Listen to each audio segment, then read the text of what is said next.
Right, we're back.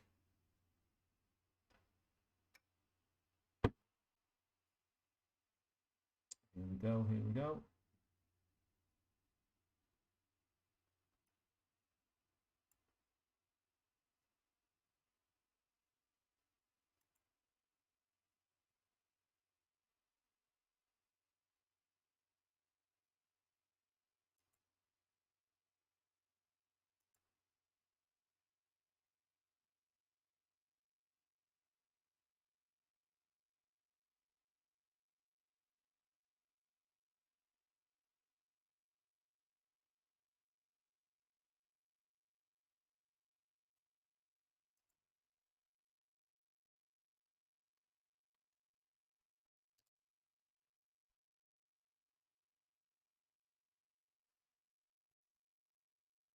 Talk about what we did.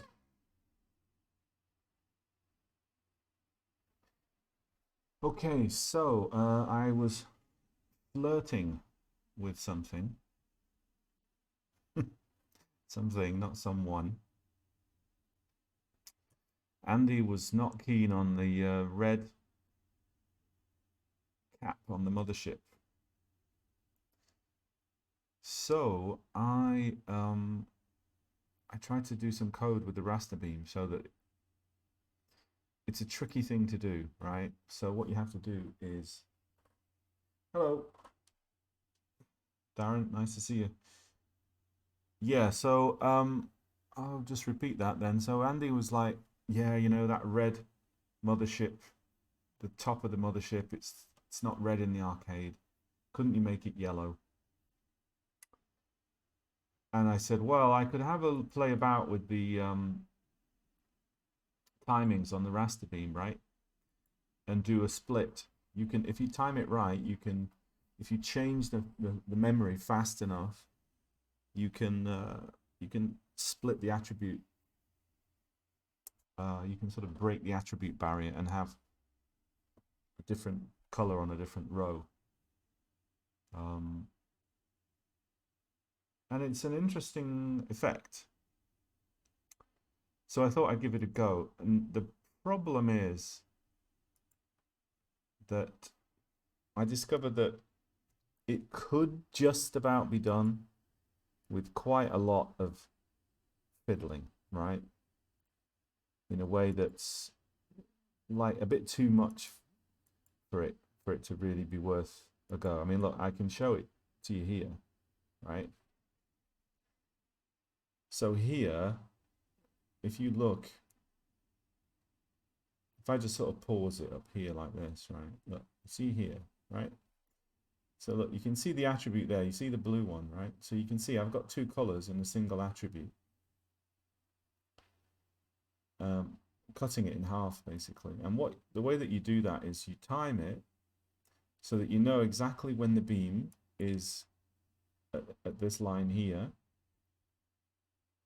So well, what you've done before before you do that, you print the red color and then you wait until the beam has gone down 4 lines, and then super as quickly as possible you then replace it with yellow.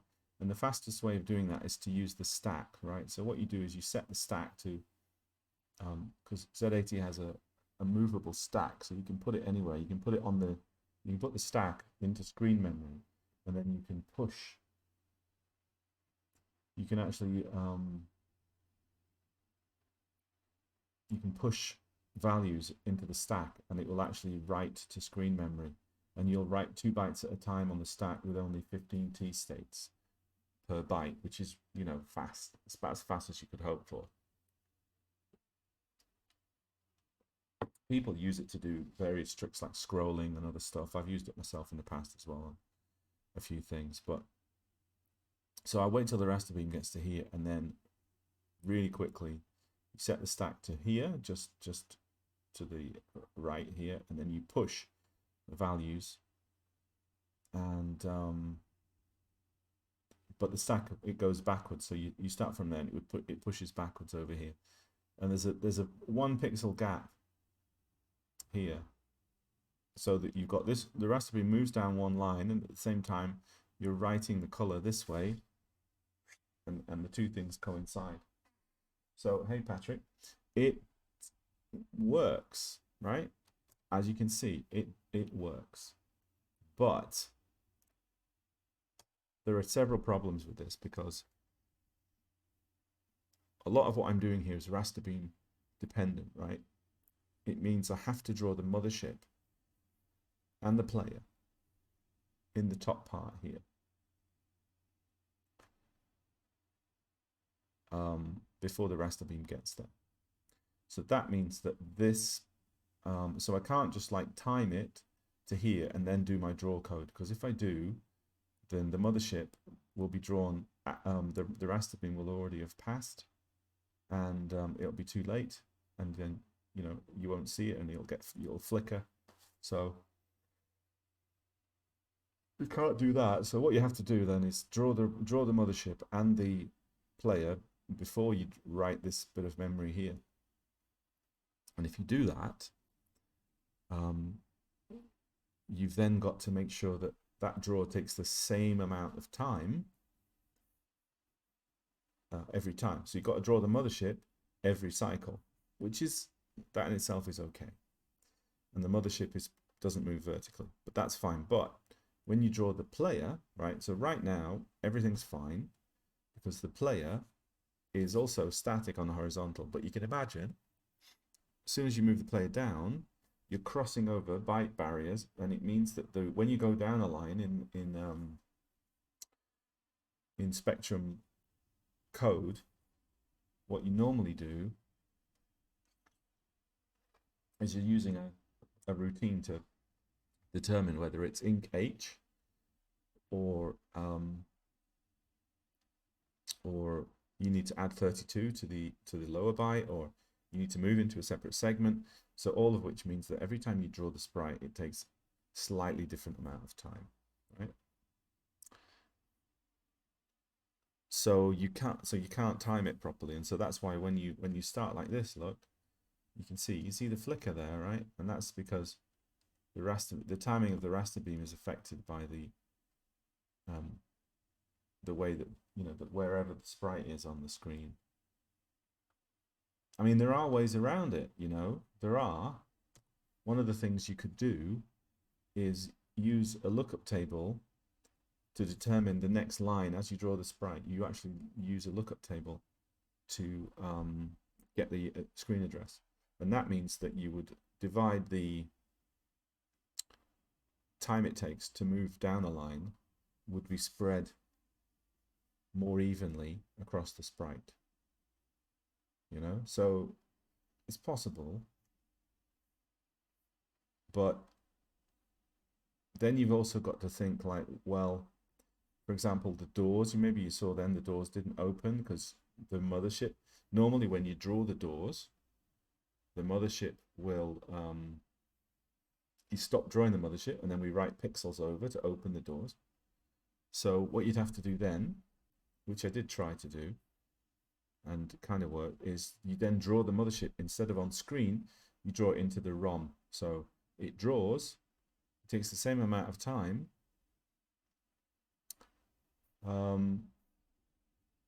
but it, you know, you've still got to, well, I mean, it works, but you've still got to account for that, and then you've got to do it again, and then you've got the other part when you land and the player runs down, and it's like every single one of those different things. You've got to get the timing of what you do at the very start almost exactly right, just to get that one effect. And because a lot of everything else that's going on, you know, it's all dependent on the raster beam timing as well, then you have to measure it and everything else. So if the result was significantly a significant improvement, I might consider it. But I think that my interest or temptation to do it is more of a sort of a bit of a technical challenge and a bit of a show-offy sort of a thing, you know, which is okay, you know, like, you know, with demos and stuff, it's fun to have a bit of fun, and People enjoy show-offy things, don't they? Demos and stuff. It's kind of cool, but I actually don't think many people would even notice it. You know, they would just think that it was oh, it's one attribute line and then the next, right? So, in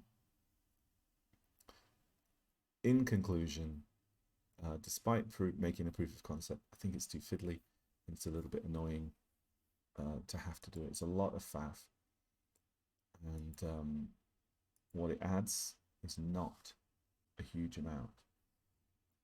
However, what I did do was I moved the mothership down 2 pixels.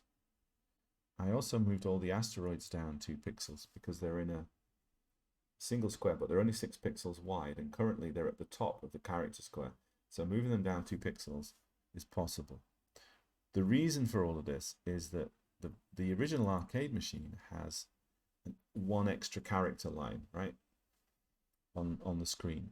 Well, it has more than that, but you know, you have the score up the top and various else. But the play area is 1 character square more than it is in this game because of the horizontal, right? Because we're putting it on horizontal screen. So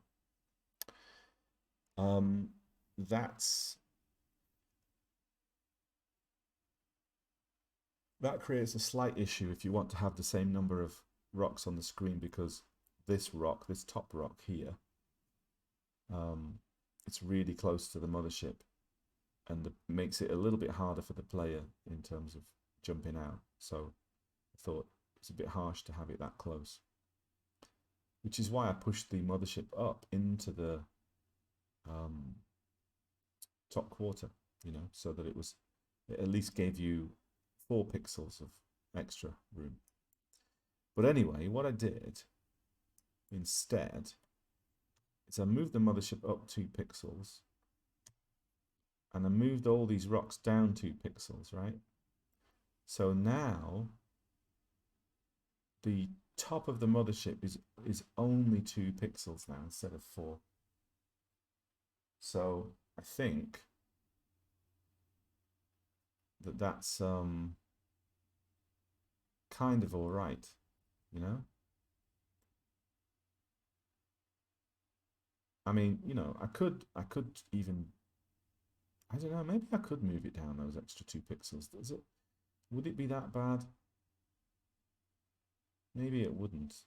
It's a bit close to that one. I don't know really. Andy was going to come on tonight, but I think he's a bit tired, so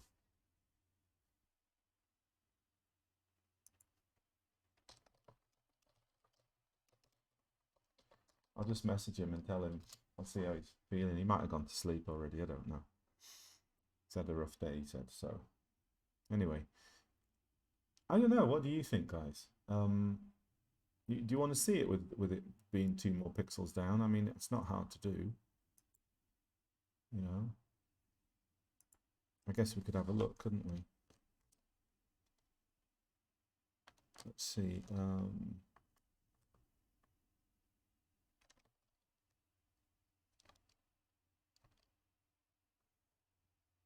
Just want to let me see, where is it actually? I can't remember. Oh, Mother X. Yeah, here, right? So this is where the mothership is reset. So if we wanted to move it down, we'd just have to go to the low byte here and the high byte. So we would change the high byte to 40.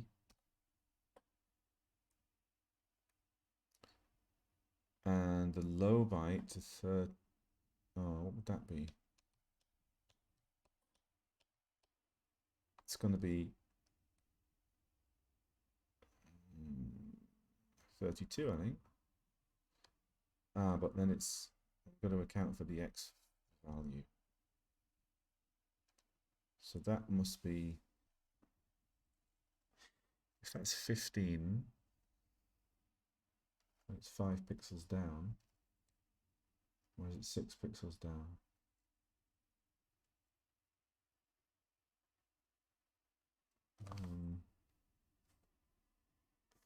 Have a look at it and figure that out.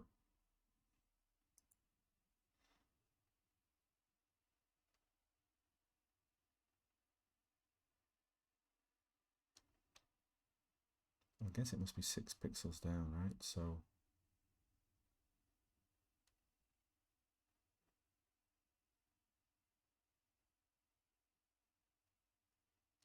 oh no, that doesn't matter, does it? It's just plus 32. Yeah, it's 15 across, plus 32. So you just go down one character square. And I guess this one would become 2 more pixels. So this is the door. So we'll add 2 to that. That might work. I noticed actually I hadn't got the door closing. You know when you after you drop down, I need to trigger that. The door, the mothership door should close on you after you've gone past. So I guess we'll add that today. But well, let's have a look. See what you think. Do you think is it cleaner? I mean, it is cleaner. It will be cleaner. It's a question of whether it's too low.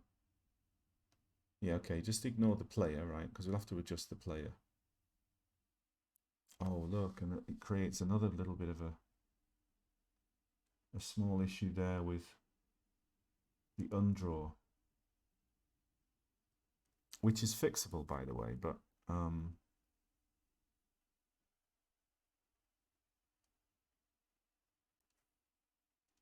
yeah, I don't know.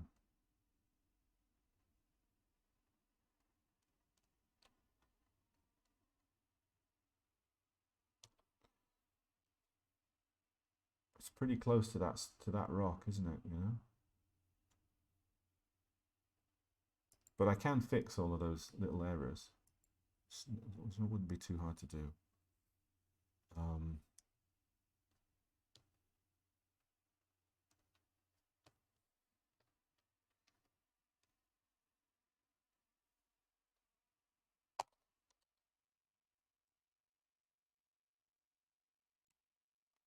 Like I haven't set the player Y there, so maybe player Y would be 14.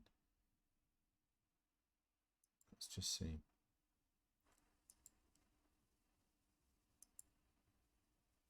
I thought the player Y was just set by default to be inside the ship. Oh yeah, okay. Well, it was 12.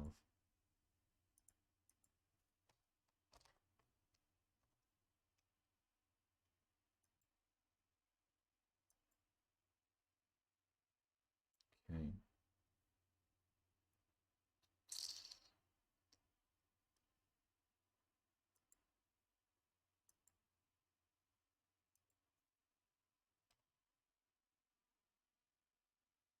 Right. So that's what it would look like. And obviously we'll fix that little bit of a mistake there. There's a bit of white there. Did you see that? Look, let me see if I can pause it here. Yeah, look, there's a little white block there. Where's that come from? A little odd, isn't it? You know what I think that is? I think, is that the score? The score overflowed into the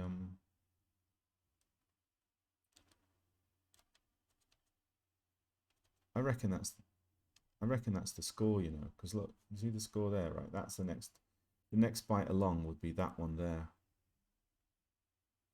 I reckon. So well, one thing is we found a bug by testing this. So there you go. It's always good to experiment. Hi, Steve. Sorry, I wasn't watching the chat, so if you've been there a while, I didn't ignore you. I don't know, that feels a bit low to me.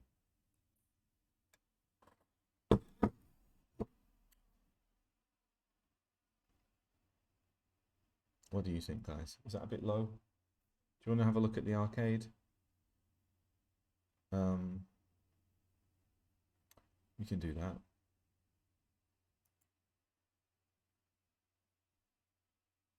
I was playing Lunar Lander. because it was next to it in MAME. It's a really hard game, isn't it? Very unforgiving game, and a bit dull actually, if truth be told.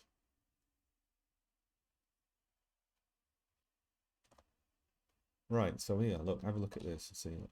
Yeah, see, look, there's quite a big gap there for the player. And if we look at it, if we line it up with the, can we line it up? Can we, oh yeah, you guys can't see it. Just a second, sorry. Well, you just find it somewhere down here, is it? Where is it?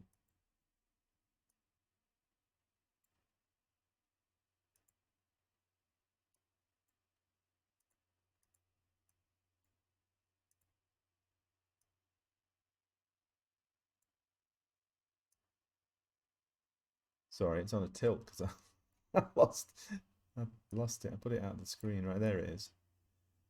Okay. Let's line them up and you can see what you think. Let's try and get them to a similar size.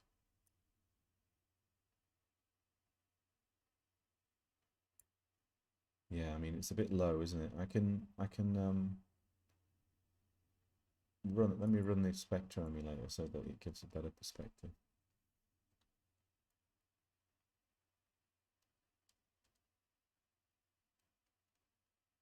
So hopefully when this asteroid will come around here and then we'll be a bit closer.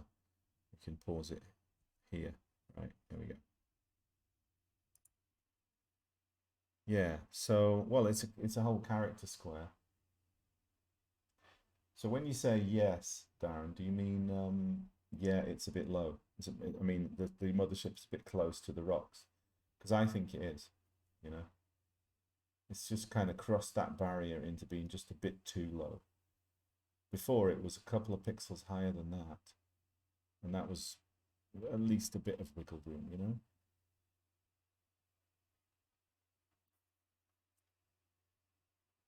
Yeah, I think so too. I think the most we can get away with would be what I did before there, you know, with it. Oh, let me reset these. I mean, you know, you could move the asteroids down a whole nother character, but then they'd be right on the base as well. You know, so that's also, it's not really an option, is it? So I think that's, I'll load it into the emulator again. I think it's about as the best that we could live with, really. If the raster beam trick isn't going to work, which honestly it's just a bit it is a bit too much, you know. I'm going to investigate that bug there though. Actually, you know what? I might load up Fuse and show you an interesting technique. Yeah, well, you know, some people say that it's part of the charm, but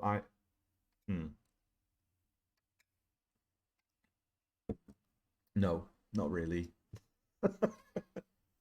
Look, it's a design limitation, right? Like all the others, and you have to work within it and make the most of it, right? And try and overcome your design limitations and see if you can.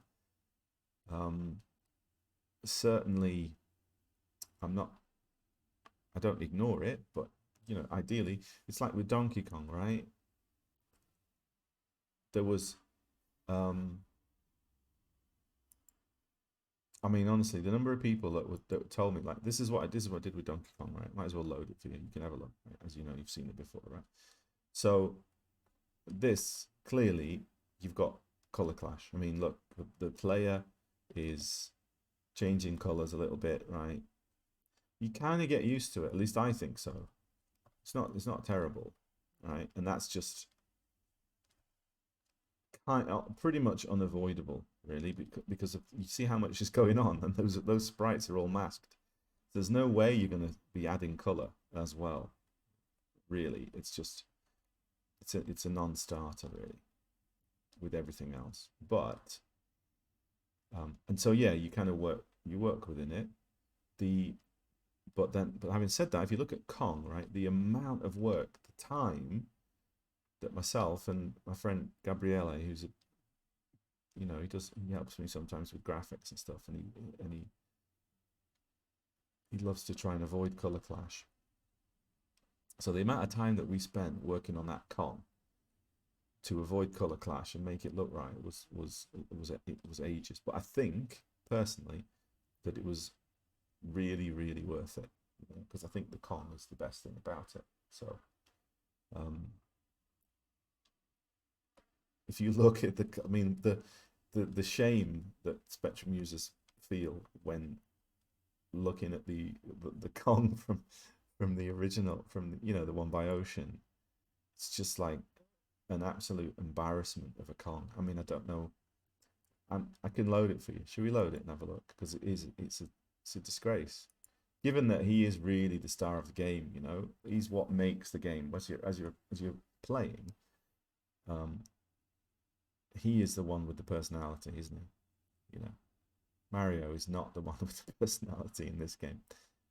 And when you're sort of playing it, he really makes the difference. So,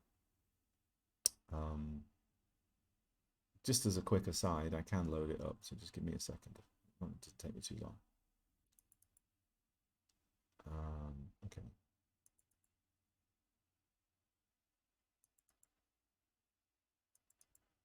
Someone has actually gone in and hacked the Donkey Kong and modded the sprite, and it is a little bit better, but at the same time, it's still, not very good. It's not as embarrassing as as this one, though. I mean, the worst one, of course, is SeaTech. I can't remember the name of the game, but yeah. Well, look, okay, this is the Ocean one, and look at this Kong. I mean, look, for a start, that's terrible, isn't it? Look at that. Oh dear. I mean, he is not a threat, is he? That's not too bad. But look at that. Oh dear. This is embarrassing. Look at him. Oh God.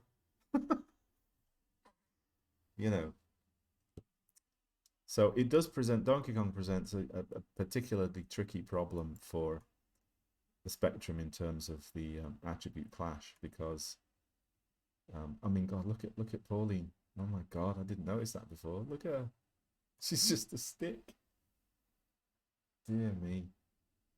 It was actually, I just mentioned my friend Gabriele there. He was the one who did the graphic for Pauline, and he came up with the idea of making her sit down, and I think it looks really nice, because we only had one character square because of the two character squares, I should say. So, if you look at that, he did a really good job. We worked on it together actually, but it was mainly him that came up with that idea of, if she was sitting like that, you could actually have 6 different colors. So each one is a different. Obviously, her arms and face are the same color, but you see what I mean. It's actually really nice that she looks like that. So, yeah. Anyway, but yeah, color clash when you have angles. Anything with an angle is going to be a nightmare. So what I did with this is I just give the option, right? You can change the color here, and if you set the girders to yellow, then you've almost got no color clash. So if you don't like color, if you don't like the color clash, then at least you can have no color if you prefer it, right? In fact, in one of the first versions I did, I actually used this color scheme, I think, with white and yellow, which doesn't clash as much, because they're quite similar colors. But it doesn't look very Donkey Kong, does it? Like, that is really the Donkey Kong colors. And like I said, I think you kind of get used to it, and you just yeah, you understand. I mean, look, at the end of the day, if you want, as I said, so many people said to me, "Oh, it's a shame. Can't you do something? Use a multicolor engine, you know, with the raster beam and all this?" And I'm like, "Do you want to have like 12 barrels and fireballs and like fast Kong and all of them masked the way that it is, and multicolor? I mean, come on, it's it's already a minor miracle that I managed to kind of squeeze this much out of it, to be honest. So, you know, this lemon really doesn't have any more juice to give, I don't think. At least I certainly don't know how. But anyway, yeah, the one by C-Tech is even worse. I I, uh, I don't know if you ever watched the Spectrum show. It's good. I'm sure you probably do. Um, and Paul is he's a, you know he's a mate actually. We talk quite often. I've been on the show probably I don't know maybe half a dozen maybe more times, and we were at Crash together and stuff. So and he did a I think he did a thing about C-Tech games and a thing about Donkey Kong. So he's actually looked at it twice. But you know the fact that they thought, I mean, who in their right mind could honestly justify charging money for something like this? I mean, I is it Crazy Kong? It says Ocean Software Crazy Kong here. That can't be the one.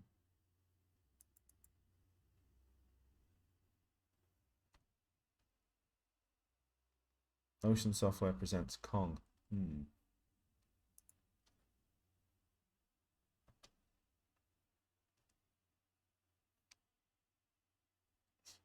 Yeah, this is also terrible, isn't it? I mean, it's just come on. What are you thinking? Really? I mean, the leg. No, this is not Ocean. Is this the Ocean version?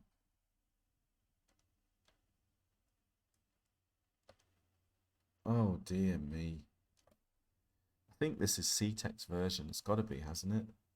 And this is what I mean, right? Now, okay, Darren, you said color clash is part of the charm, right? Is that part of the charm? Look at it. I mean, that's not. Look at those. Look at the. We decided to use pogo sticks instead of springs, so that they could just have one character square. And look at the flame. What's the justification there? Is it burning it, changing the color? I don't know what the sound is like, but I bet when you die it, I wouldn't be surprised if it did the funeral music, you know. Duh, duh, duh, duh, duh, duh, duh, duh, duh. So yeah, look at that color clash. Look at him jumping. Karl Marx in the high score sheet though, so props to Uncle Carl, I suppose.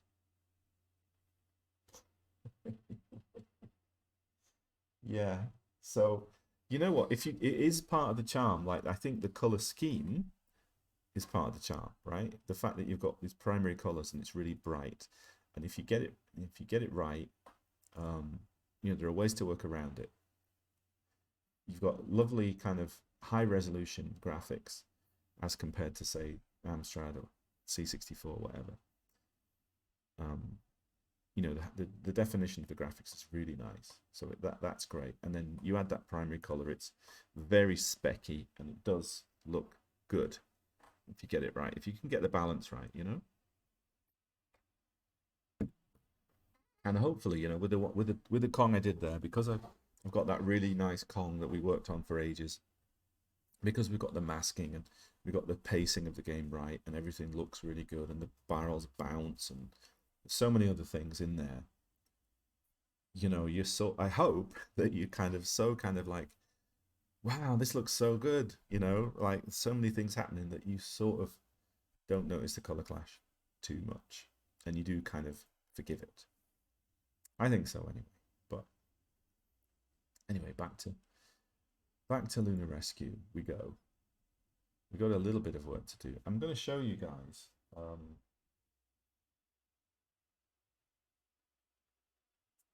Yeah, the CTEC one, Graham, it's terrible. Apparently, you can't even get to level 3. I wondered if there was a level 3, if you could hack it or something, would it even be worth doing? I know.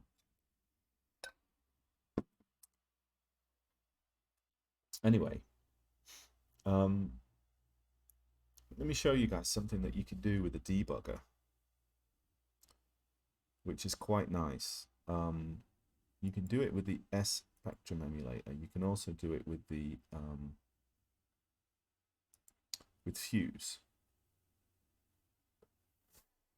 which is that you can set breakpoints when memory is accessed. Yeah. And so why would you do that, you might ask? Well, Spectacular doesn't support it, which is a shame. But what you can do is I can say, sorry, I'm just adjusting the S Spectrum emulator here before I put it on. Oh, you can see it. It's down there next to me. Okay, I'll just bring it up then. All right, so let's put the arcade away. We'll put that in its back in its box, and I'll have a quick look at this. Just remind me though to, if I do some coding, I don't start coding without looking at this. Okay, so we've got a rogue. We've got some rogue. We've got a rogue attribute to deal with, right? And I'll just pause. If you look at Spectaculator, I'll pause it, right? I think it's to do with the score, the coloring of the scores, right? But we'll see. Can you see it there? It's really hard to spot. And I only noticed it when we moved the mothership down. But I'm going to pause it. Well, that's good, Steve. If you were writing a game, I mean, it's all good, you know. It really is. Right, I'm just going to pause it here. Can you see it there? Right, you can see it now. I paused it. Oh, you can't because of the because of the other emulator. There, right, just there. You see that little blob of white? Okay, let me just make sure you guys can see. Yeah, okay. See, look, I mean, I used to be a music promoter, and we used to get sent tons and tons of demos, you know, from all over the country, because we were in London, and there's a club called the Water Rats, which is quite a well-known music venue for discovering new bands. You know, like Oasis played one of their first gigs. Well, it was their first gig in London, and Muse did their first gig in London there, and a few other bands like that. You know, Keane and Razorlight, and a few. I mean, you know, I don't know if you know any of those, but we used to get absolutely tons and tons of demos, right? This is before internet. Once the internet came, people just send you links, but we used to get tapes. I mean, when I first started, we used to get tapes. That's mid-90s, I think. And then it was CDs, and then it was all CDs, and then later on it switched from CDs into MySpace. Remember MySpace?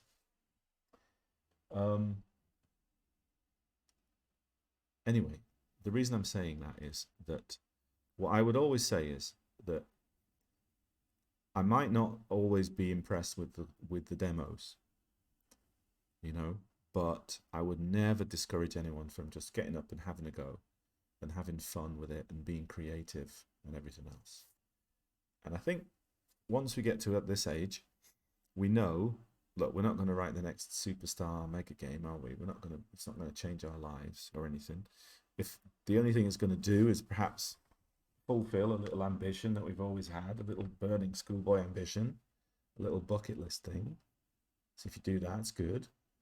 And have a bit of fun. And if people like your game, and enjoy it and encourage you, then good, you know. And your game might not be that good. I mean, to be honest, a lot of AGD games are really not that good. Original, let's say, they're not that original, certainly. Isn't it not going to change the world? But you can't criticize. I definitely wouldn't. I'd always encourage people to just get out and do their thing. You know, it's like cooking.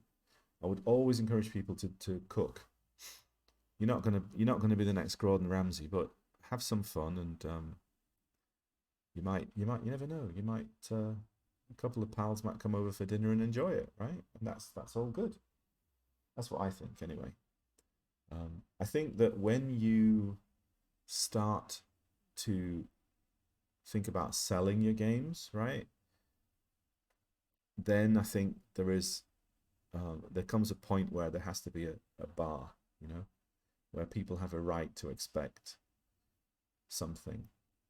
If they're going to spend even a couple of quid, you know, I mean, going back to the cooking idea, right? If you go around your mates and he cooks you a meal and it ain't all that, then you'll let him off, right?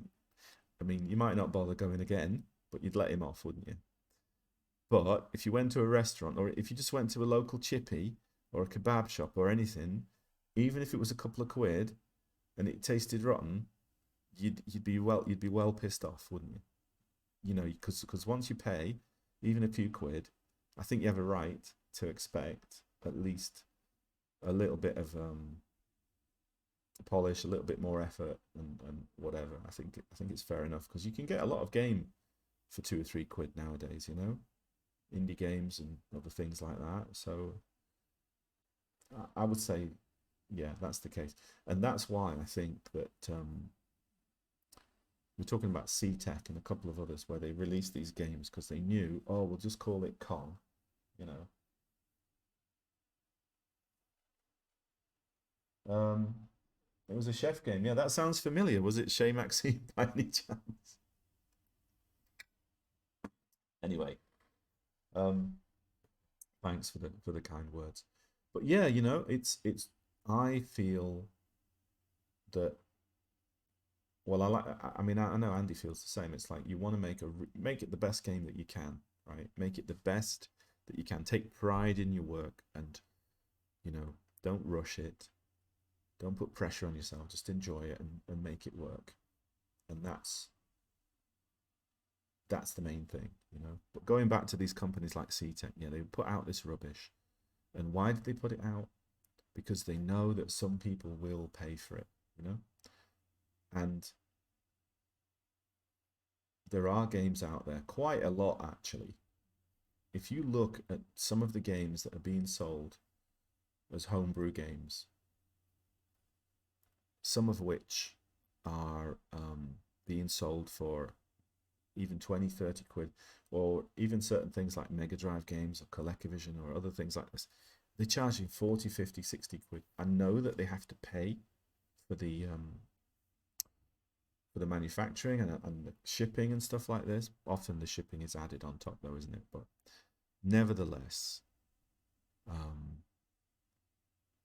they shouldn't be putting those games out on physical media if they are not, in my opinion, um, on a similar level to the quality of games that you could get, you know, in the mid Spectrum era, I would say. And they put them out, and you know why they put them out? Because people will still buy them, because people collect Spectrum games, and a lot of, you know, they'll still buy them even if they're a bit rubbish. Now maybe, I don't know, maybe it's just me, maybe my standards are too high, maybe people do enjoy them, but there's a fair few games out there that, to me, it's like, well, this game really isn't that good. It's like cover disc standard. I think I've said this before, but yeah, I couldn't put something out that I wouldn't want to play myself, you know, and that I wouldn't feel that would stand up to what else is out there, you know. But anyway,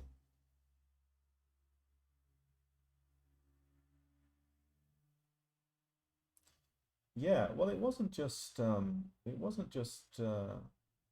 Ultimate, although I think they did, yeah, they did have a big impact. I mean, obviously, you know, you got Manic Miner and other things. I mean, it was only natural, really, that the um, market would mature.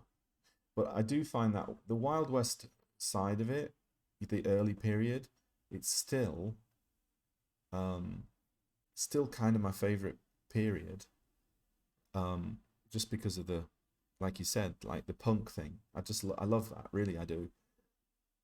And it goes back to that same thing, you know, anyone can have a go, so go and have a go. It's the commercialization of it that I don't like.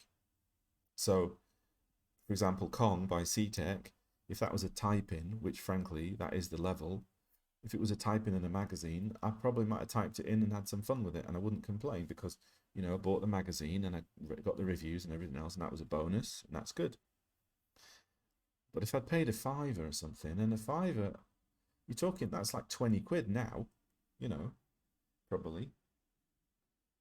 Um, that's wrong, isn't it? You can't be charging some poor lad who gets his pocket money, probably a fiver. What I don't know about you, I never got. I think I don't know what my pocket money was. I think it was only about a quid a week or something. I don't think it was more than that. A couple of quid maybe. I knew well. You could would buy. I used to buy like a comic. Some yeah. I buy a comic once or twice a week. Maybe I'd buy Crash, something like that, and then like once a month, and a couple of games. Really, not many games. It's mostly copies. You know, you had to you had to buy at least one game so that you could copy all your mates' games, right? We know what we're talking about. But anyway, um, yeah, but I mean, no wonder people copied games as well if some of them were so hit and miss and a bit dodgy. But yeah, well, there you go. Well, that's what happened. Yeah, and it's well, that's capitalism, isn't it? You know, we it has its good and its bad points, but it's I suppose that it's easier to look at it now where you can say, well, you know what, I've got my own job and this is my hobby and I can take my time and make it right and get get it working and put it on the internet and use tools that are easier and everything else and then flog it for the cost of a pint and you know people are happy because you get something fun and they know that they're helping to someone to do something that they enjoy as well, right? So um yeah. Anyway, back to the game. We haven't done anything yet. We're only 45 minutes in. So, this emulator, S.Pectrum, right? It is a really good emulator, especially for like raster beam timing and all that stuff. It's really nice. It supports ULA Plus as well and a few other things. So um it is nice. The debugger I prefer Spectaculator, but this debugger does give you the option where you can break when something is written to, right? So if you take a look, if you take a look up here, right, we're looking at the old Spectaculator and we can see there is a white, um, this byte here, this white, you got this little white corner. And I want to know what what's causing it, right? Now, normally, I would probably just follow my instinct and say, yeah, I reckon that's the score. And it's probably, you know, I'd look at the code. But instead of doing that, what I'm going to do is mainly I'm doing this just to show you guys it's like a debug technique. I'm gonna look at that memory address there, right, which is 22528 plus 64, right? So it's 32 attribute across. So it will be third one down. So it'll be 22528 plus 64. That's going to be the memory address, right? Um,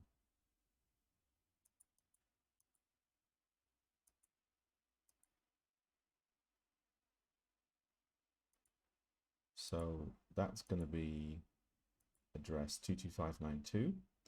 In hex, that's 5840, right? 22592. Well, first thing we'll do, again, because we've got these nice tools, we can actually go Spectaculate, I think, has an option for poking the memory directly. Yeah, poke memory. So what do we say? 22592. Yeah, 22592. 22592. Yeah, and if we poke that with if we want it to be yellow, I'm not going to poke it with yellow though, because it won't be, we won't see it very well. Let's poke it with bright red. Okay, and then we'll close the thing and see if we've hit the right spot. Yeah, we have. Can you see that there? It's definitely memory address 22592. I'll wait till it comes back. Yeah, I had an assembler as well, and you know, because I thought, wow, you can make games with assembler and stuff. But it was such hard work, you know. Even now, I don't know if I would have worked that way. There, do you see that? See, we've got that little red bit there. So we're going to find out what's causing that.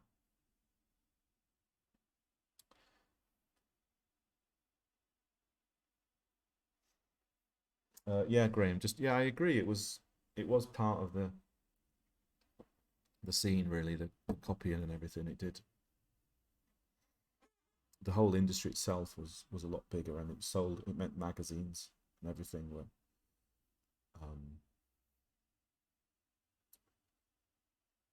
obviously had a wider user base, didn't it, really? But anyway, we're going to find out what's causing that little bit of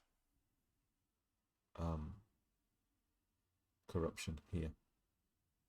So we'll go to the S-Spectrum emulator. And what did we say? What was it in hex? 5840, wasn't it? 5840. So let me put that in here. 5840. You guys can't see this. Unfortunately, the debugger on this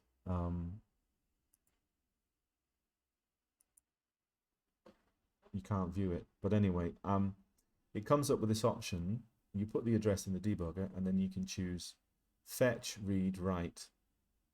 So fetch means when that memory address is accessed by the program counter, and then read as if it's been written to, if it's being read from rather, and then write would be if it's written to. So I want to know it when that attribute is being written to. And it will probably be written a couple of times. Once will be when it clears the screen, I think, and then another time, well, when it draws the overlay, and then another time it will be when we get our bug, I think. So we'll set that in. It also allows you to read when ports are written to as well. So it's quite a good debugging tool. For example, if you want to know where a sprite routine is in a game, if you're disassembling a game, you can look at the screen and then find out when the screen is written to, and then you can find out what routine is drawing the sprite, and then you can sort of roll back from there. That's something I did when I was doing Bruce Lee, you know, when I did the mod of Bruce Lee. I just looked at the place where Bruce Lee starts in screen memory, and then found where it was being written to. And when you know where it's being written to, you can also find this where it's being read from, you know, the source data. So then you can find the sprites and the graphics, and then you can mod them, right? So anyway, yeah, so we'll put this into the debugger, and now we'll reset the machine.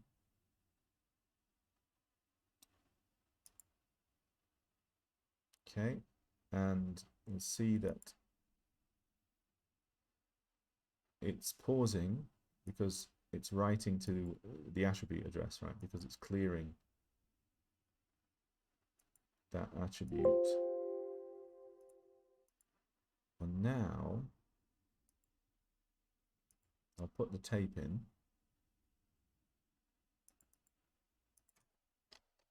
and we'll load it.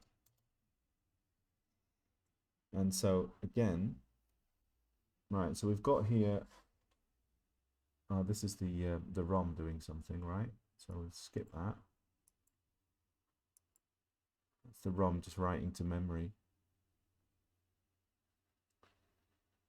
Okay, so first of all, it's paused at 584. Yeah, so HL, and this is at 8451, right? So let me just, I'm going to move this across. So again, I'm actually doing this in a very long-winded way just to show you guys what you can do, right? So that memory address is being written to at 8451. So this is the memory map that you get when you assemble. So if I just scroll through, 8451 is here. Is it? Oh no, a bit further down.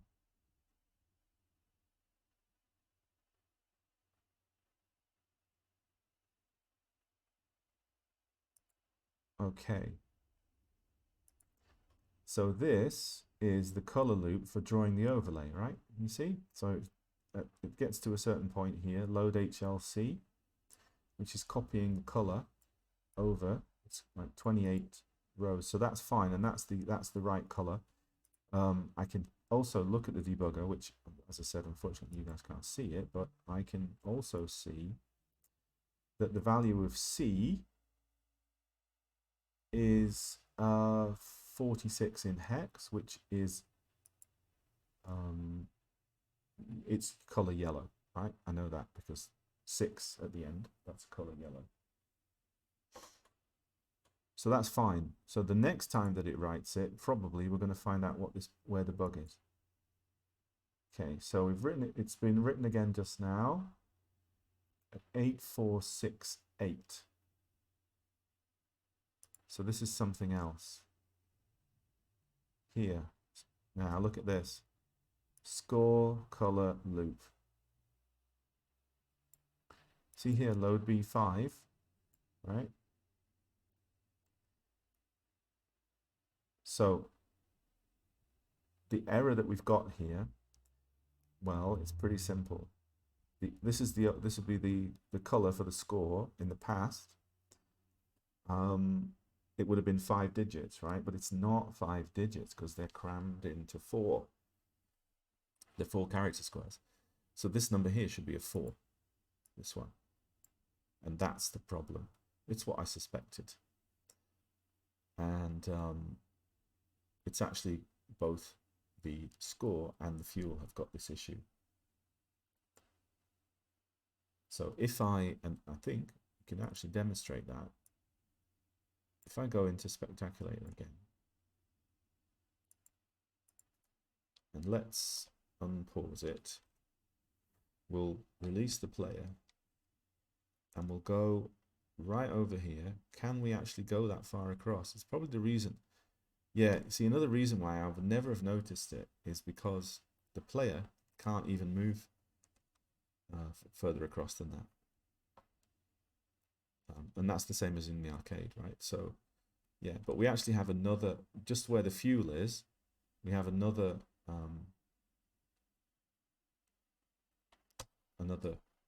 attribute problem just over here. It's not visible. So in a way, it doesn't really matter. But still, since we know it's there, we might as well fix it. Fixing this one will fix this one anyway, right? But yeah, the issue is we've got 5 digits, but it's crammed into 4 spaces. So it's an easy bug to fix. And we'll fix it right now. And then we'll move on. Just going back, I mean, I've said this probably more than once, but I do really like these old I mean, personally, I like these old arcade games, Golden Age, sort of early 80s. I'm not necessarily thinking of it as a nostalgia thing. Maybe a little bit, because the wonder of arcade games when they first came out was just, you can't describe it, you know. It's probably like when people saw TV for the first time, you know. just something else. You just could. It was like, this is our thing, you know, and this is ours. This belongs to our generation. So it's really exciting. So I like that early dawn, late 70s, early 80s sort of thing. Our generation is just at the right age to get the maximum wonder factor from it as well. You know, those were our wonder years, so to speak. And the Spectrum versions, a lot of them were rubbish because it was a new machine and people didn't know it, and then it was 16K and people were in a hurry to be the first, and so many other factors. That if you go and look at versions of Lunar Rescue for the Spectrum, you'll see they're trash. And then by the time people knew the machine, say by 84, 85, we'd moved on. We were like, wow, look at what you can play in the arcade. No one wants to play Lunar Rescue anymore. So, you know, it's a little gap really in the pantheon of Spectrum, of the library, let's say, that I like to try and fill. You know, like, imagine if we really knew what we were doing with the Spectrum when these arcade games were still popular. Right, so we found the bug. Let's just score color loop. There it is. So yeah, I mean, look, I pretty much knew that was the problem. I probably would have gone here and gone, oh, that should be 4, not 3, not 5, and the problem would have been solved. But nevertheless, in the name of sort of showing you guys some techniques, that's a pretty useful one. Find out what's being written to. It's not a technique that I fall back on very much. It's usually if I'm a bit desperate and I just can't figure out what's going on. But nevertheless, it's another tool, isn't it? So it's worth knowing about. Again, I mean, I can't imagine debugging code on an actual Spectrum, you know, writing it on an actual machine, and like, blimey, something, isn't it? I mean, those guys, I know that Ultimate, they get a lot of credit for the games, and you know, they did make some amazing games, especially in their early period. And then, of course, you know, as Rare, they went on to do things like Donkey Kong Country and stuff like that on the SNES. But you know what? They had really good tools, you know. They'd written arcade games, so they had really good tools. So that was a step, that gave them a definite advantage, I think.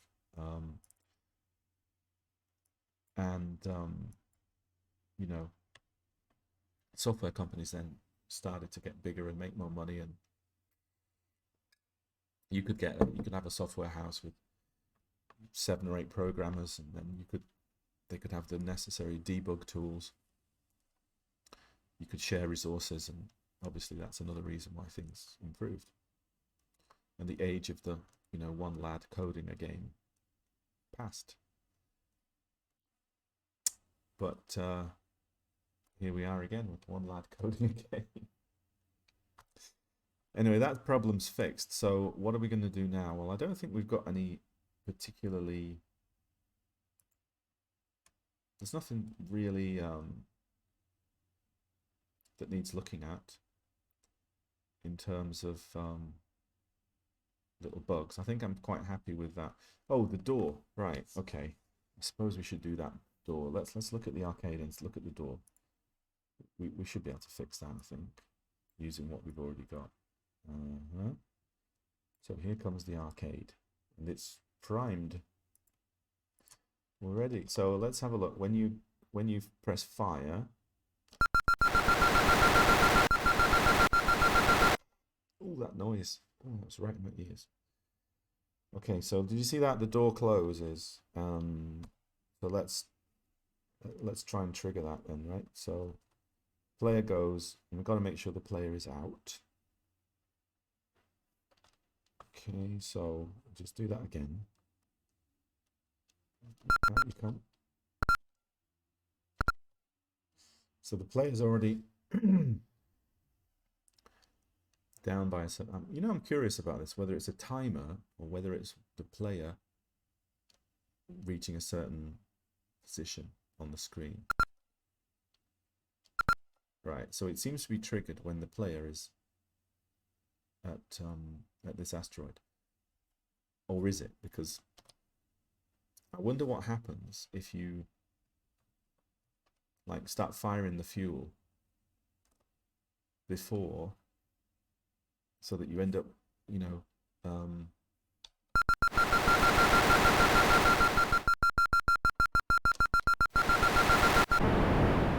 yeah, it looks like it is done on, it's not on a timer, is it? But it's triggered at a certain height.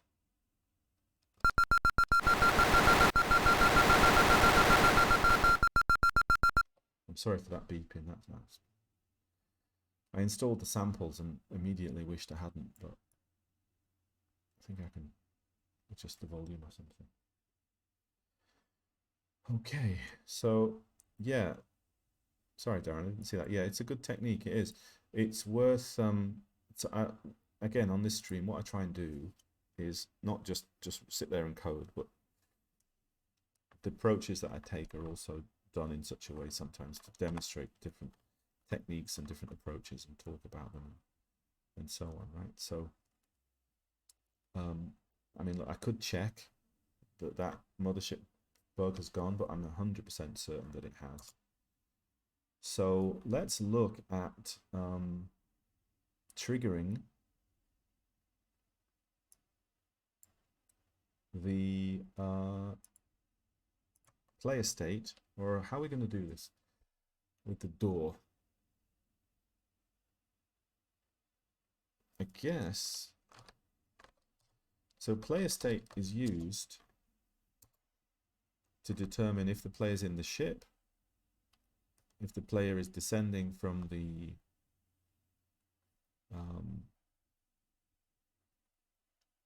you know, launching down, because at that point you can't move left or right. Yeah.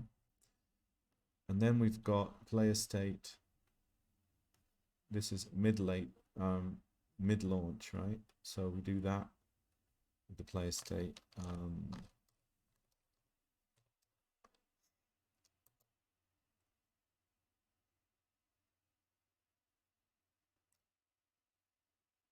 And player state 1 is door animation. And then the doors are open, and that's player state 2. So I guess we can update player. What we could probably do is we'll have player state. Well, let me think. Is player state 2 descending? Right, I think that's, yeah, because I'm setting the player velocity here. Look, they go down, so they start moving down. So presumably player state 3 is here. Yeah, controllable player. See it now? Here. Controllable player. So, right, and see here it says load A player state is ship controllable. Skip if JRNZ, skip in game, right? So obviously what that means is that the ship is not controllable if player state is not set to 3. But if I change this to use a carry instead, like JRC, yeah, then the player will not be controllable if the player state is 0, 1, or 2. But if it's above 3, it will be.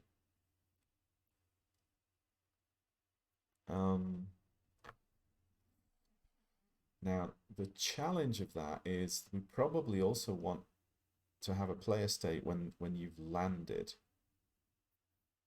right? So okay, let me just voice my thought process because I'm literally just thinking about this on the fly. So what we want to do is check when we're in play state 3, we want to check if the player has reached a certain height, and then they drop down to a certain height, and then we trigger the door closing, right?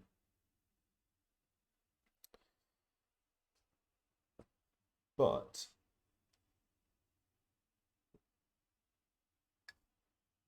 we only want to trigger it that one time, and it also has to happen in a cycle. So it's not like it's just a one-off. It has to, because it has to happen with the rest of the game playing, right? It's not like the game stops and the draw. It's got to happen with the game running. So we've got to.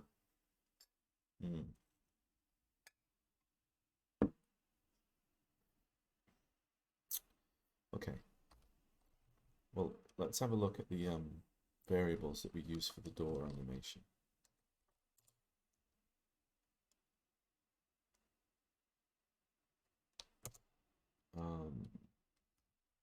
No door anim.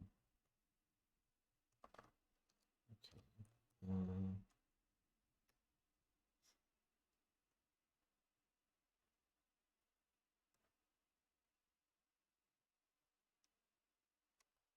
Okay, so this part here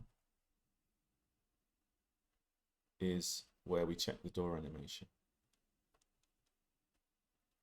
Player state 1 is doors opening, right? So check the player state, deck A, and if it's not 0, that means that player state is not 1, right? Because 1 decreased by 1 is 0. So that means we're in player state 1. We get the door X, we plot it, we do it again, and plot it. We plot 2 pixels, and what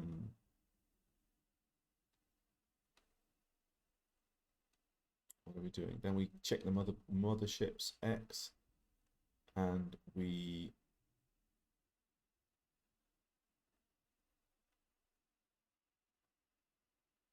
that's interesting, because I've got okay, I think the door pixel. Yeah, okay. So the draw pixel actually draws a pixel at the value of the accumulator, right? So this routine here, we then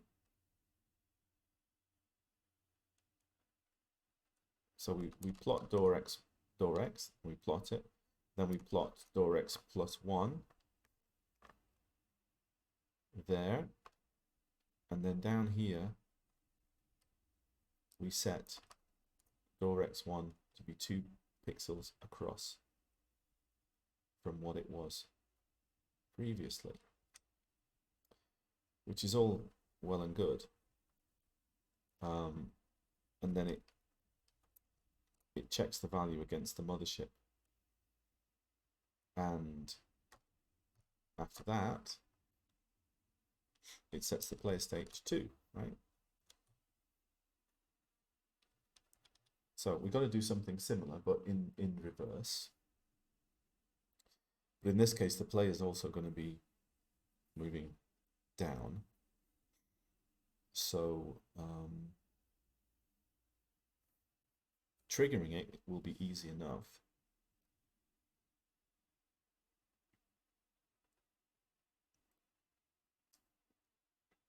The question is how we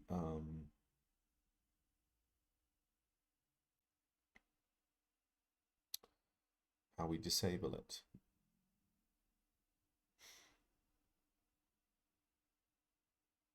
So I guess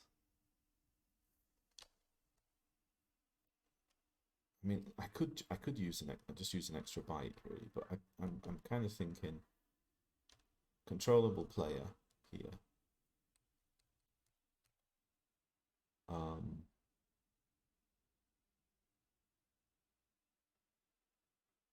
let's see.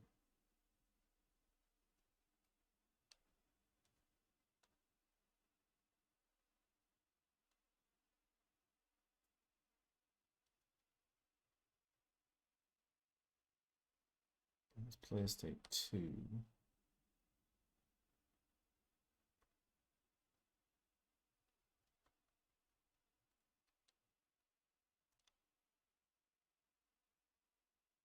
Hmm.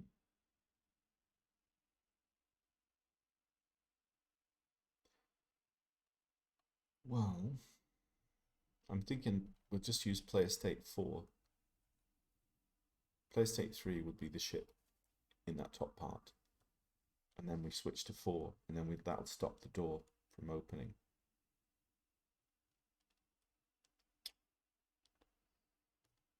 Um,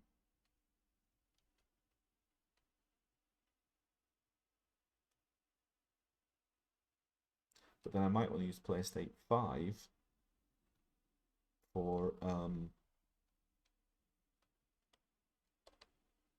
oh, actually no.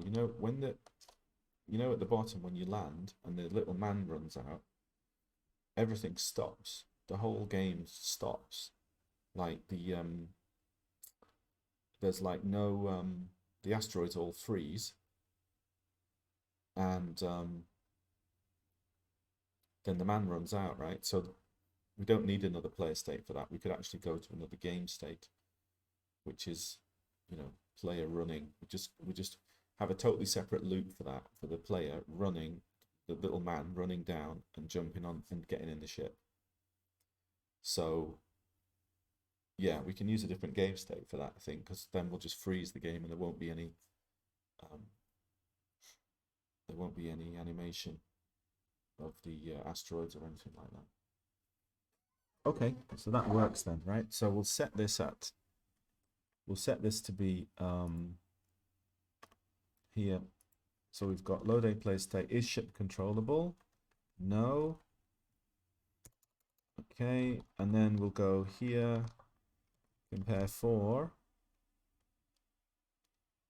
And actually, no, what we'll do is we'll go JRZ, JRNZ,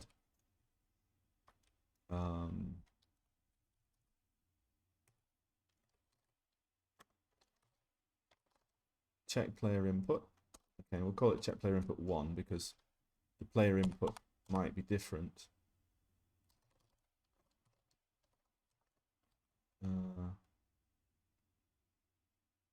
Oh, you know what though? Look at this, right? I'm just thinking ahead now. Whether I should use a different routine for when you're flying up again, right? It's pretty straightforward though. I guess I could just copy it and not worry. Okay, so we'll call this check player input 1. Okay, so just to explain, is ship controllable, which means that the value is either 3 or 4. Skip it if not, so then it'll be 3 or above, right? And then if it's not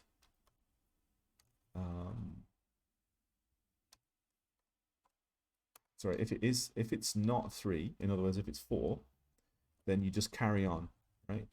Here. But here we'll go check if the player hit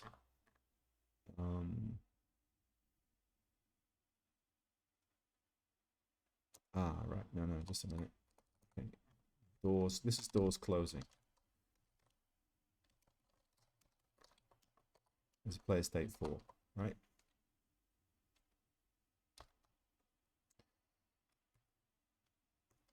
Okay, so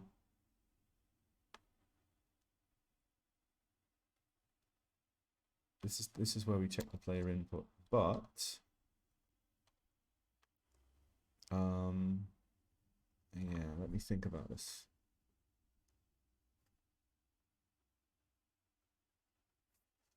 Actually, you know what we'll do? We'll go JRZ check closing doors, right? Yeah, that makes more sense.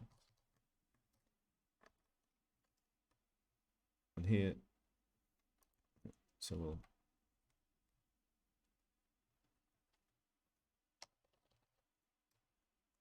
this is check for triggering the closing doors, yeah? So we'll go check trigger closing doors there. So that's if we're in player state 3. So here, if it's less than 3, don't do anything. If it is 3, check if we need to trigger the closing doors. And then once it drops out of there, then the next value will be 4, which means the doors are closing. And we need to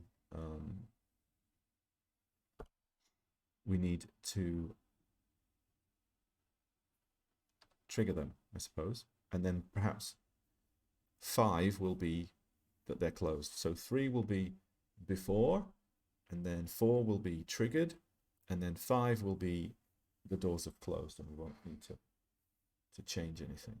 So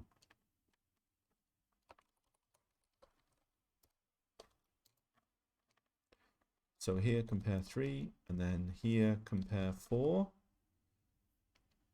and then actually no, compare 5. Doors done. And then GRZ, check player input.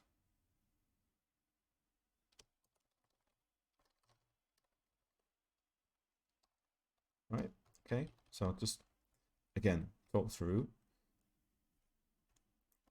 So check the current state of the player. If it's less than 3, which is, that means he's in the ship, or he's just coming out of the ship, the doors are opening, or he's coming out of the ship. In those 3 cases, 0, 1, 2, then the player is not controllable. And then once it reaches a certain height, the player becomes controllable, and that's when it switches to state 3. Here. So that means we're in state 3. And then when we're in state 3, we want to check if we should trigger the opening of the doors. So here we go, check trigger closing doors, this bit here, and we'll go load a player Y, and I'm just going to eyeball this for now, but we'll say compare to no, maybe 30. I'll try 30, right? Is player Y 30? And then we go no. If it's not 30, just go to check player input, right? Check player input 1, right? Okay. Trigger the doors.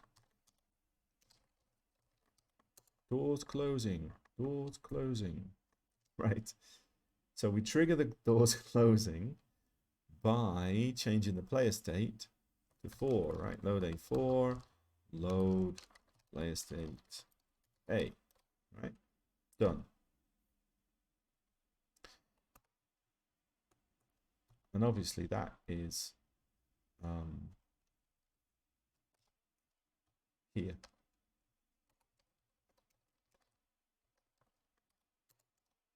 Doors are closing. Now, since think about this, since the door closed, right, the mothership doesn't move, which means that the value of door X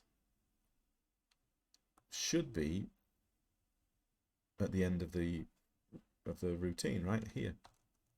See this bit here, see door X, it increases, so it should, in theory at least, we should be able to do it in reverse, right? Though perhaps the last time that we do that, so it'll probably be 2 pixels ahead, won't it? Yeah, so here, okay, let me explain that, right? So the door closes, and you've got an X value of the door, and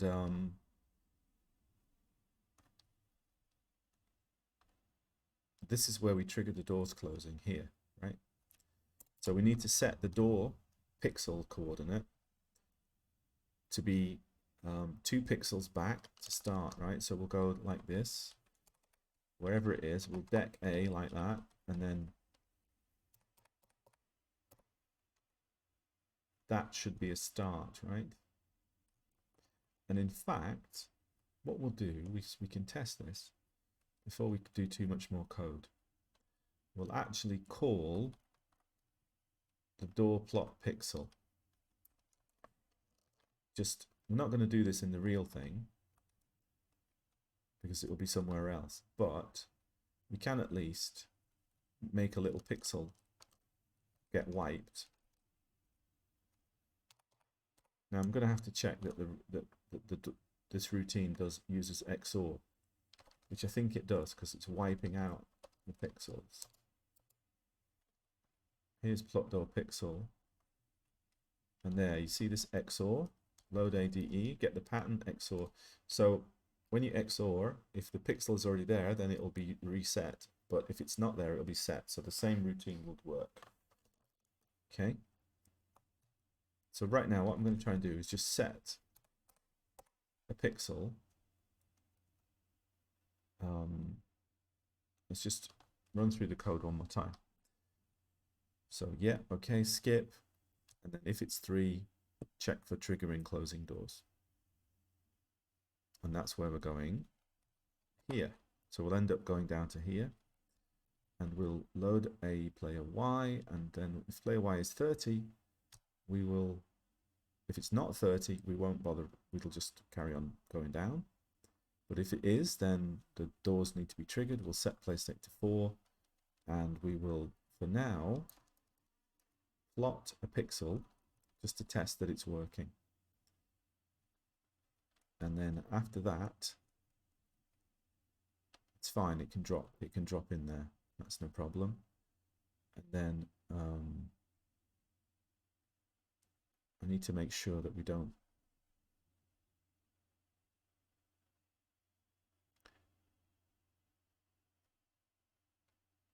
keep repeating that, but I don't think we will. I think that's okay. That'll do for now. It's not complete by any means, but I just want to see if we it's an error. Target out of range. Okay, 428.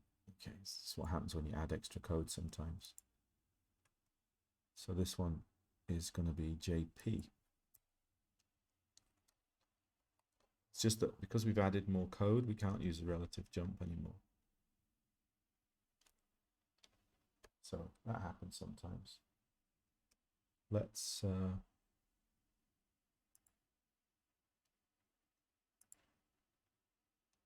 just another thing I'm just thinking about while I'm coding. These little tiny details, you know, they're all fun little challenges. You know, it's like Sudoku or doing a crossword. And it, you know, it keeps you active, keeps your brain working, and it's really good. So that's another reason why you shouldn't be lazy when you're coding, because it's all good, you know, it's all good for you to work through things. So let's see what happens. Let's watch this, right? So the door opens. Yeah, okay. Well, that's something. That's kind of all right. Do you see that we've got those? We got 2 pixels there at least. So at least that shows we've made some progress.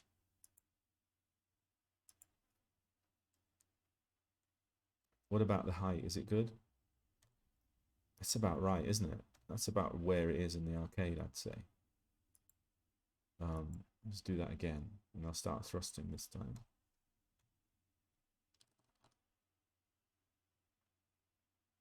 How odd. Oh, Right, yeah, okay. So what's happened there, when you thrust, right, the player is not going down a pixel, so it's hitting 30 more than once in the cycle, and that's why we ended up with that. But that's fine anyway. It looks more or less in the right place, and the distance is good. And obviously, once we've set that up, see, once we've set this up here, player state 4, then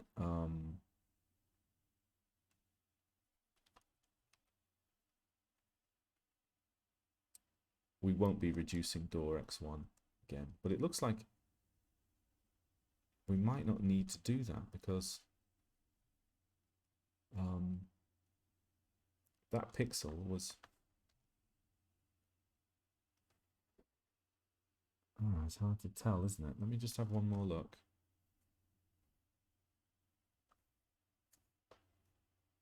Just a second.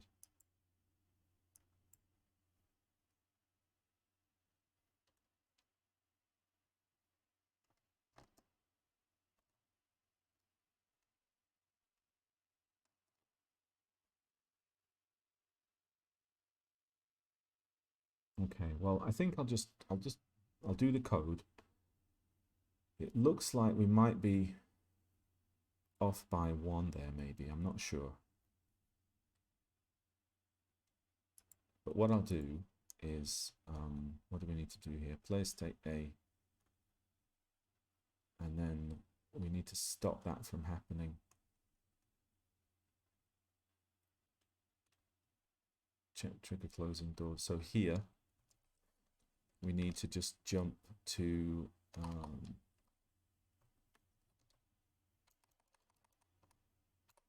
we need to jump over this routine and jump to check player input, right?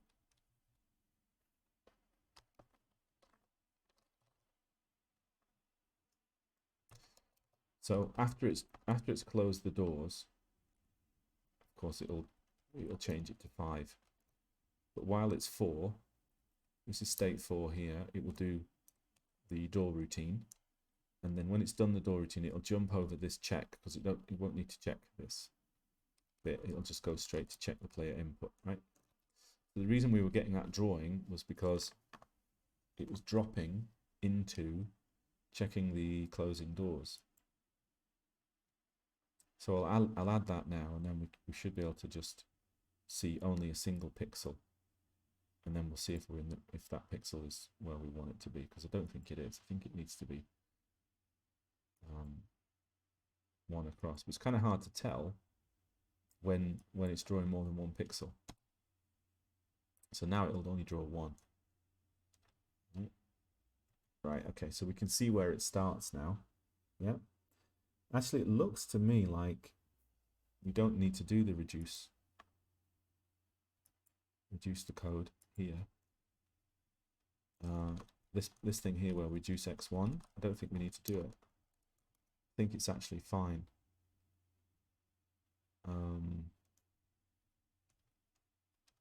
So let's plot a pixel at door x1 and see. Okay. All good, guys? Still sticking with it? Are you following along? Just let me know. Okay. Right, so hopefully this time... Oh no, what's happened there? It's so strange. What a weird thing.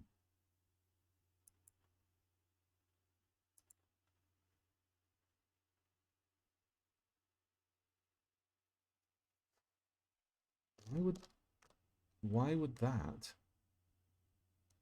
do that? This happened before, actually, and just a second.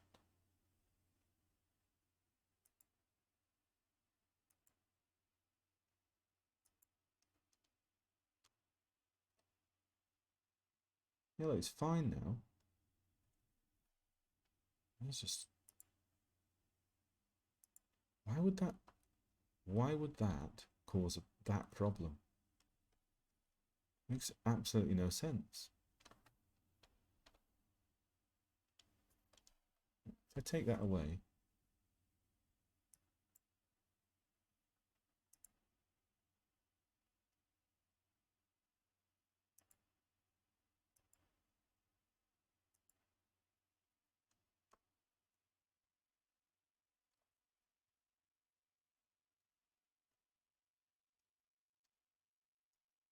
okay, I didn't see a pixel getting plotted then, did you? Oh yeah, there. I did see it. It's if you watch very closely, it's not easy to see. But see the door there, right? And then look there. See, it's one across. So actually, we do need to reduce this by 1 pixel.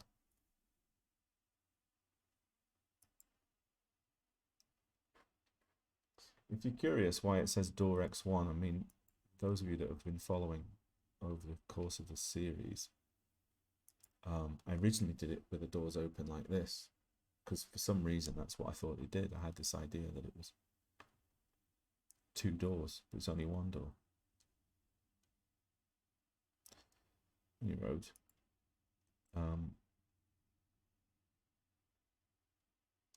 That should be okay. Let's just run that.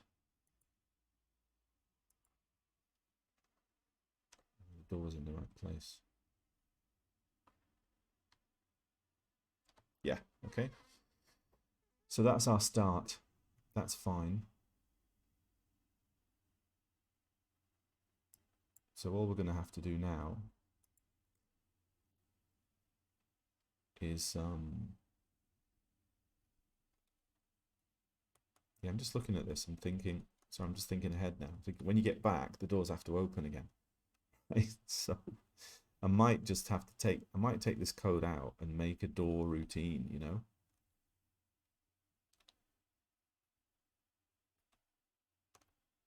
Like you see this here.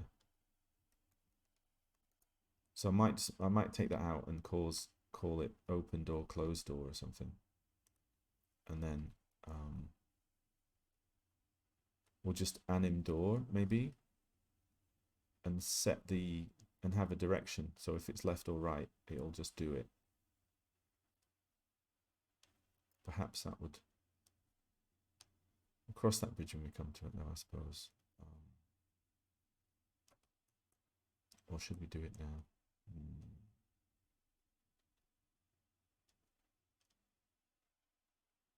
Well, we've got the mothership value here, so we're probably all right. Well, okay. Later on, when we go back up, I'll probably use this routine to open the doors again for the player, but I'll worry about that later. Right now, I'm just going to code it in the same way. It's not a lot of code, right? So it's this part here, plot door pixel, right? We need the mothership. And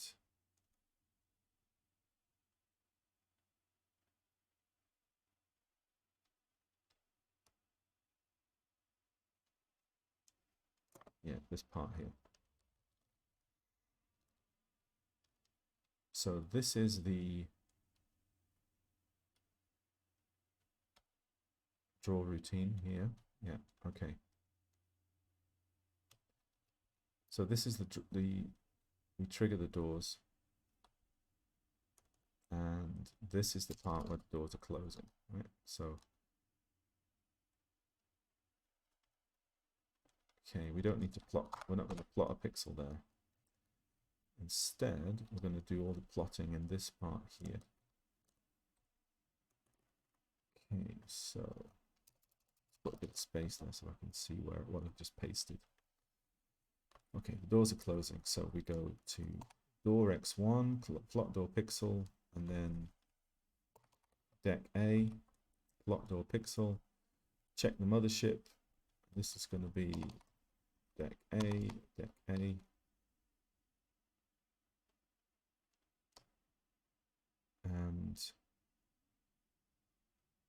That could be more efficient, couldn't it, really, that code there, but never mind. And then, okay, and then we check the position, sub C, and then we're going to compare to, again, I'll just eyeball this, I suppose. It's probably going to be about 15, isn't it?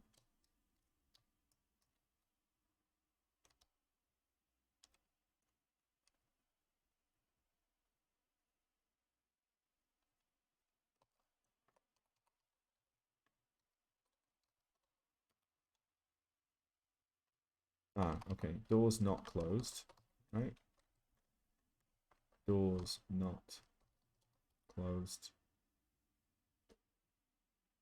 Uh-oh, Catty's here. Here she comes. Where are you going? Up there? Yep, sitting up there, are you? Fair enough. Yeah? You want to say hello? Let's say hello. Just for a second, eh? Here she is. Here she is. Hey. She's still a kitten. Isn't she? A very happy kitten she is too, aren't you? Hmm? All right, up you go.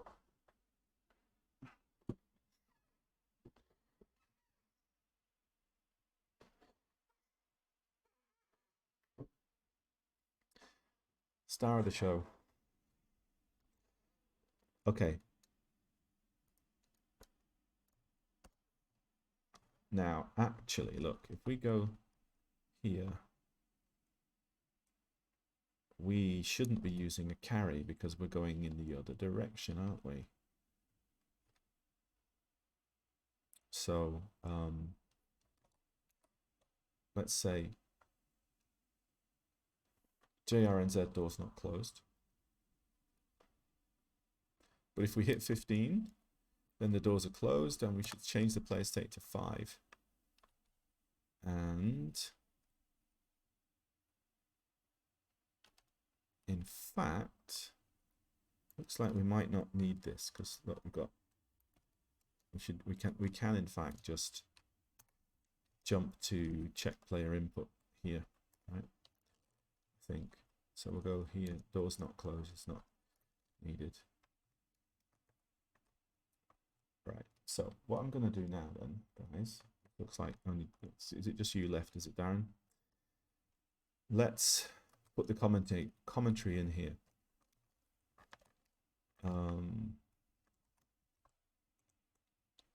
Annotation. Is ship controllable? No. Skip this part. Player state 3 equals check for closing doors.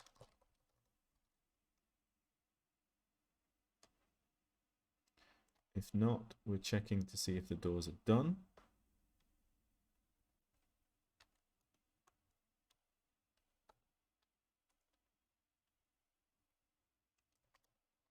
Yes, doors are done. But if not, if it's above, if it's 3 or above, and it's not 3 and it's not 5, then it must be 4,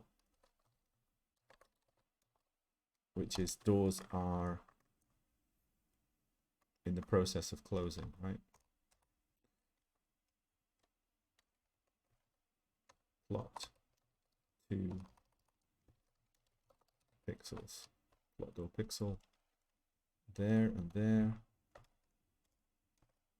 Check if doors are closed, which we look at by making a reference to the mothership X, the position of the mothership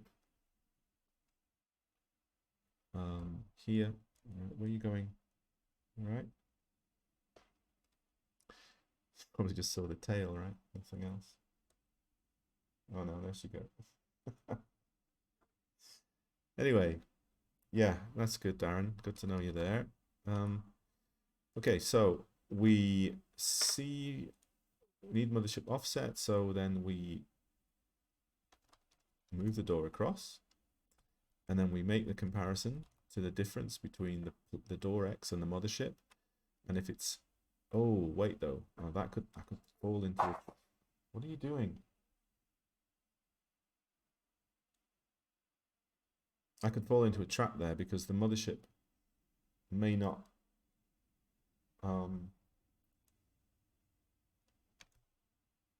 ever be an offset of 15. Do you see what I mean? Because it moves every 2 pixels, so it could be. I'm not sure. Well, let's try it. If it works, fine. It might just go right and carry on because it never hit 15. Because you see what I mean? Because it's like I'm decreasing it twice here. But because the mothership moves in steps of 2, then I'm hoping that it'll work. But it might need to be changed to 16 or something. But we'll see. Doors, so then the doors are open. We set player state to 5, and then we just roll from there. And then the next time, when it's up here, it will check if the doors are done at this point here, which, that should be fine. And if not, or if it's 3, then it'll check and trigger the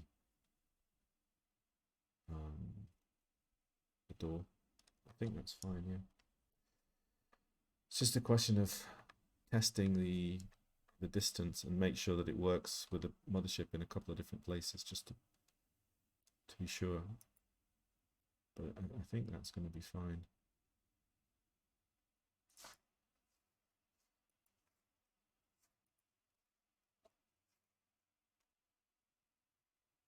Okay, here goes nothing. Right there. Well, I did predict that, didn't I? So get some credit for that. Okay, so yes.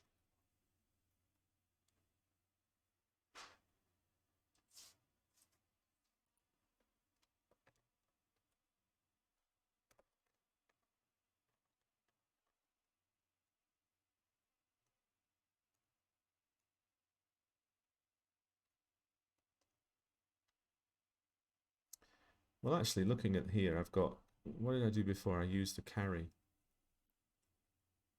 JRC, no door on him. So presumably we could use a JRNC. I think.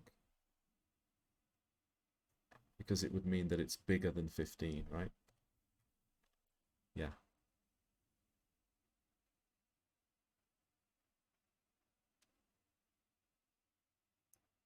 So if it's bigger than 15, it'll just keep closing the doors. But then if it hits 15, then it'll so I think it'll hit 14. So we might need to just tweak it. I have a feeling we need to tweak it to 16 or something. Though I don't really know exactly. It's completely eyeballed, but at least this way it'll definitely not. There we go. So what is it? A couple of pixels more, right? Looks like it.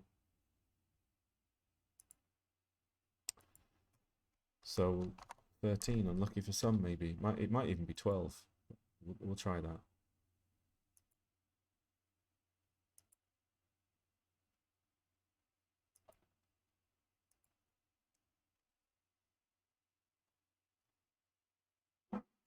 Yeah, that's it. It's done. Sorted. Sorted. Oh, do we have a new person popped in? Please say hello if you did. It's always good to know. I'm just gonna double check. There's no reason. Bloody cat. They really get active at night. They're just night hunters. What have you got there? Where is it? Some tissues.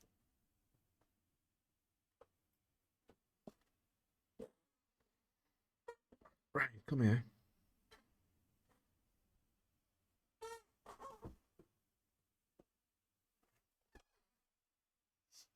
She's so excited. I think I'll show you because it is funny. Right, just a second.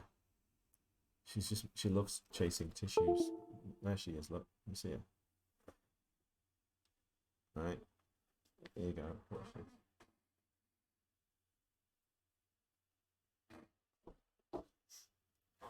Well, not as enthusiastic as I was hoping for. But hey.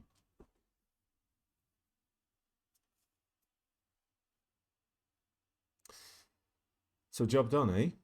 Job is done, I would say. But let's just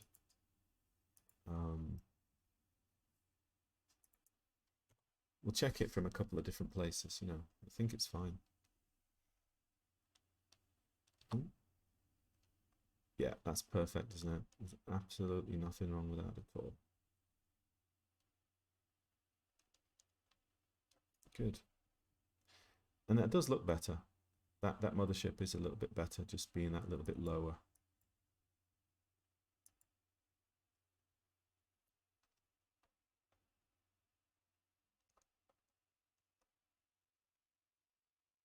Right. So, one more thing for the road. I guess.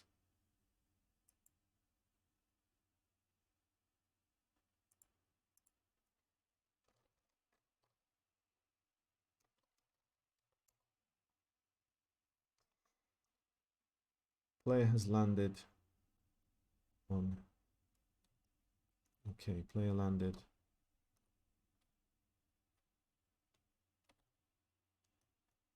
So, right.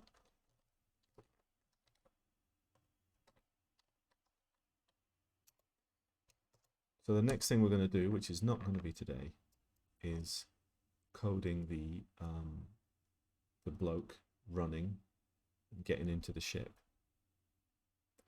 But at the very least, I'm going to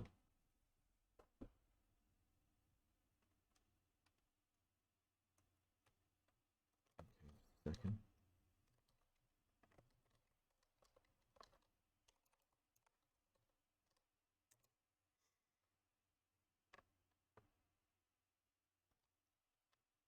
Okay, here we landed, right? Game state.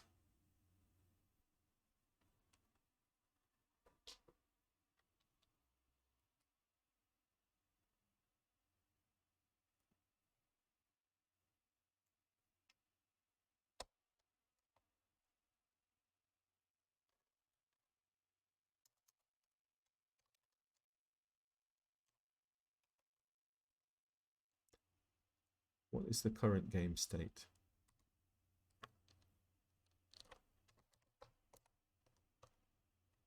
Is it still game state 1?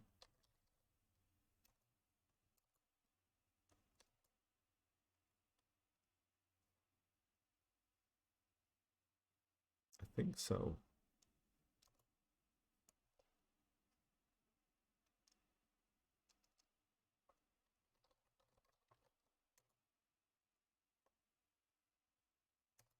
Check state 2. Yeah, it's here, look. There's nothing is going on. Check state 2. Right, so it must be game state 2. So we'll have game state 2 as being transition, right? Between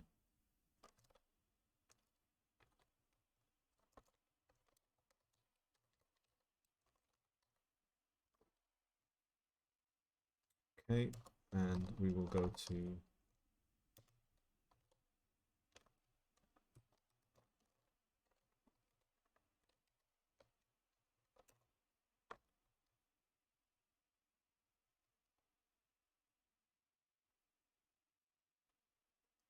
now check state 2. Now I just want to make sure though that I've got, let me just have a look at this, because obviously we're going to have to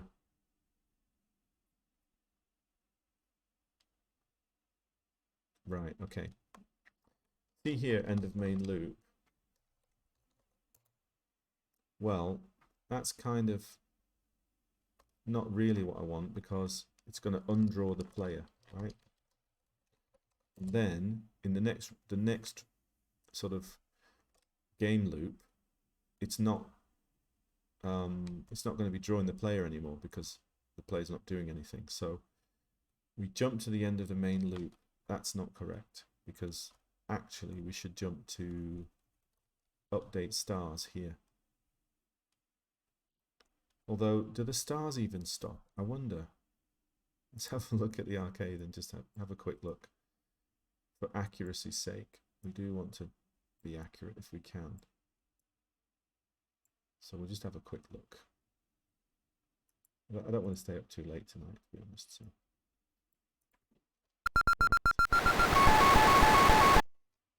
Yeah, you see everything is frozen, but those stars are still flashing.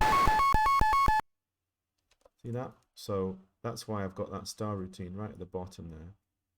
So we can jump to it.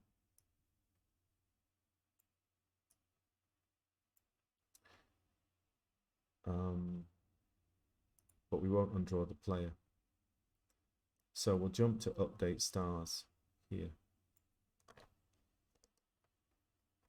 It should really be a separate routine, really, that, shouldn't it? You know, just call update stars or something. I guess it doesn't really matter. But anyway, what does check state 2 do? Well, for now,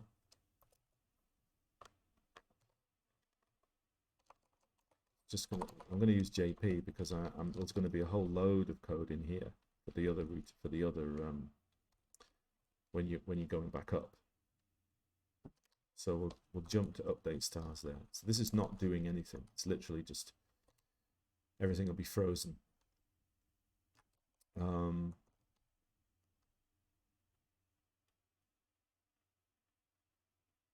And we need to just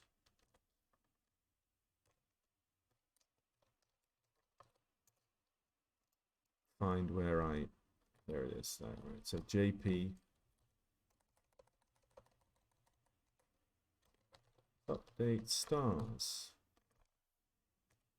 Okay, so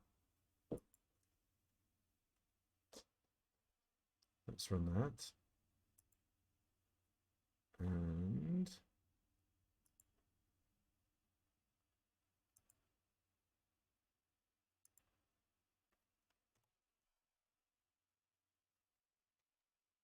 go.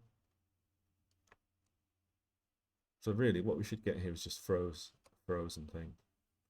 That's it. Oh, look at that though. It's just it's kind of dropped into the platform. It's funny though, because Andy was asking me about that, right? And have a look at the arcade there, all right? Can you see? That is actually what happens in the arcade. You see, he's dropped in there. So it's kind. Andy said, "Don't do that." It's like that's just not cool, you know. But I don't know. It looks like the arcade, doesn't it? Do you know what I think, right? If that had landed and it didn't do that, I would probably fix it. But since that's the way that the cookie is crumbled, I think I might leave it, because that is pretty much what the arcade does anyway. I just want to see what happens as well, because we can end up with a bit of corruption on this if we go down and land. Yeah, but that also is what happens in the arcade. Exactly, it's exactly the same. Look, so really, I can't. In fact, I've actually got it in the perfect place, haven't I, to compare? Look at that. I was thrusting and everything. So if you look, we can see. Just increase the size of this. I'll move this one out of the way. You get out of the way. Yeah, you can't really argue with that, can you? I mean, look at that. that's pretty much exactly the same thing. It's at a different frame of animation. That's all. The thrust is at a different animation frame, which is, you know, fine. That's just coincident. It could happen one way or the other. But it is in fact exactly what the arcade does. Andy won't like it, but you know, we are trying to go for realism, and we've ended up with it being that way. So I think we roll with it. Yeah. Okay. So that is that. And next time, which may well be tomorrow, still enjoying this. So yeah, next time we've got a few things to think about actually, because the fella who runs, I guess we can see him there. We can stand the bloody noise of the thing. We got the fella running. Where is he? Oh, he's already arrived. Okay.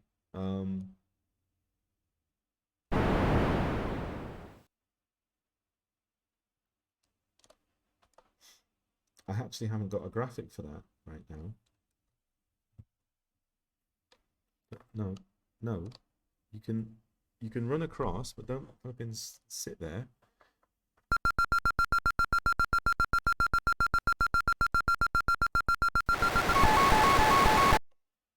You see that little fella? That graphic there? It's either left or right.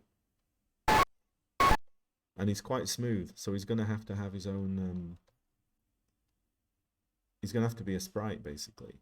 And he's going to have to be a sprite to the left and the right. So, yeah, not a problem, but easy enough to create.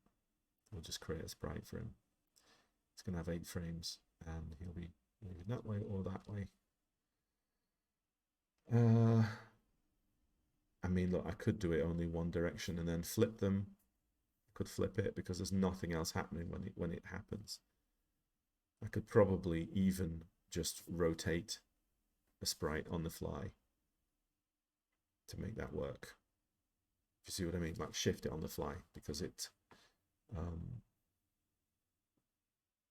nothing else is happening. The asteroids aren't moving, so there's no pressure, time pressure, or anything like that, as far as the raster beam is concerned. So perhaps I'll do that, because actually it would be an interesting alternative bit of coding. So yeah, all we're going to do is basically we'll start with we'll find the right player. We will remove the man from the space. Then we make him drop down.